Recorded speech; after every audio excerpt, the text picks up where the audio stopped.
मी आज जो विषय बोललो तो महत्वाचा आहे, त्याच्यामुळे मला वाटते दोन विषय मी मांडले, त्याला आपल्या माध्यमातून जनतेपर्यंत आपण पोहोचवावं. भाजपच्या समजदार नेत्याकडनं मला त्याच्यावरती उत्तर अपेक्षित आहेत. कोणी आंडू पांडू बोलेल तर त्याला मी काय उत्तर वगैरे काय देणार नाही. हो, मी आज तर बोललेलो आहे आणि आवश्यकता लागली तर आम्हाला रस्त्यावरती उतरावं लागेल. पण प्रत्येक वेळेला रस्त्यावरती उतरूनच जर का न्याय मिळणार असेल तर निवडणुका घेऊच नका, रस्त्यावरती उतराने न्याय मिळवा असं एक तुमचं घोषवाक्य करा.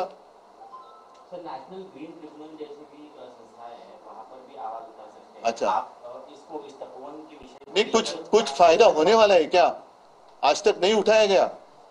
आरे की जो बात मैंने की कई मतलब कितनी बार हमने कोशिश की, लेकिन ये मानने के लिए तैयार नहीं. क्या चल रहा है? सिर्फ कॉन्ट्रैक्टर के लिए सब पेड़ भी काटो, सब काटो. अच्छा, तपोवन की जो मैंने बात की उसका टेंडर ही कल निकला है म्यूनिसिपालिटी का. वहां कन्वेंशन हॉल और सारी चीजें बनाने वाले हैं. इसका मतलब यही है कि एक जो कहावत है मुंह में राम और बगल में छुरी, उसको थोड़ा बदली करना होगा. मुंह में राम और बगल में अदानी. अजीत पवार ओपनली अपने बयान दे रहे हैं कि मेरे पास फंड्स है, आप मुझे वोट दो, मैं आपको फंड दूंगा. वही तो मैं कह रहा हूँ ना, अजीत पवार जो फाइनेंस मिनिस्टर है उनको उप मुख्यमंत्री में नहीं मानता, क्योंकि वो संविधानिक पद है नहीं. अर्थमंत्री कहते हैं कि मेरे पास तिजोरी है. चंद्रकांत पाटिल कहते हैं कि तिजोरी वाला मालिक तो हमारे पास है. दूसरा दाढ़ी वाला वो तो खोजाते बैठा है दाढ़ी अपनी, तो उसके हाथ में क्या है वही उसको पता नहीं चल रहा है. पैसे की इतनी मस्ती आज तक महाराष्ट्र ने कभी देखी नहीं थी. तो ये सब खेल चल रहा है और लोगों की जो व्यथा है वो समझने के लिए इनके पास समय नहीं है. प्रचार के लिए घूम रहे, हेलीकॉप्टर से घूम रहे, सब घूम रहे, वोट मांगने के लिए घूम रहे. लेकिन जिन्होंने वोट दिया है उनकी कुछ सुख तो है नहीं, दुख ही है, व्यथा है. उसके बारे में क्या है? मैं खुद जाकर आया, ये क्यों नहीं जा रहे? जैसे मैं जाकर किसानों में बैठा, इनमें से किसी की हिम्मत क्यों नहीं होती जाकर वहां बैठने की? महायुतीचे सर्व नेते प्रचारात असताना महाविकास आघाडीचे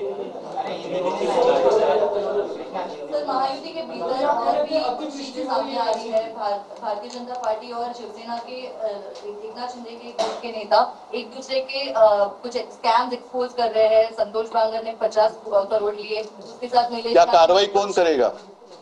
कौन है? आरोप भी वही करते हैं और खुद ही क्या जजमेंट भी वही देते हैं. फिर कोर्ट का काम क्या है? बीजेपी के प्रदेश में क्या कह रहे हैं कि 2 दिसंबर तक हमें युति कायम रखनी है, उसके बाद हम जवाब देंगे. क्या मतलब यूज एंड थ्रो? अभी वो थ्रो करेंगे तो कितने दूर तक जाएगा पता नहीं. अजीत पवार की उपयोगिता खत्म हो गई है बीजेपी के. अभी वो मैं तो अनुभव नहीं ले रहा हूँ, जिनके पास है उनको पूछो.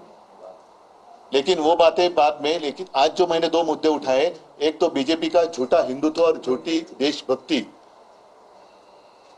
जैसे मैंने कहा तपोवन की बात तो मैंने कही, लेकिन जो पार्लियामेंट की अधिसूचना आई है कि आप संसद भवन में वंदे मातरम नहीं कह सकते, ये कौन सी बात है? किसका दिमाग है इसके पीछे? और एक समय तो ऐसा था कि ये बीजेपी वाले तो चिल्ला चिल्ला कर कहते थे कि इस देश में रहना होगा तो वंदे मातरम कहना होगा.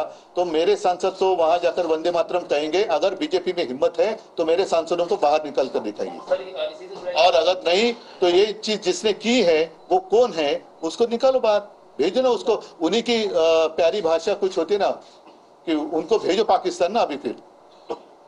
तो ये बीजेपी का दोहरापन है. और मराठी में तर बोलतात ना ढोंगीपणा है यांचं. इनका ना ही ये हिंदू है ना ही ये देशप्रेमी है. धन्यवाद. नहीं, ठीक है, चलो बाद में इसके ऊपर करेंगे. ये 2 विषय महत्वपूर्ण है. और फिर से एक बार सब लोगों को मैं धन्यवाद देता हूँ. आपके माध्यम से मैं पूरे राज्य को ये जानकारी देना चाहता था. Thank you. जय हिंद, जय महाराष्ट्र, वंदे मातरम.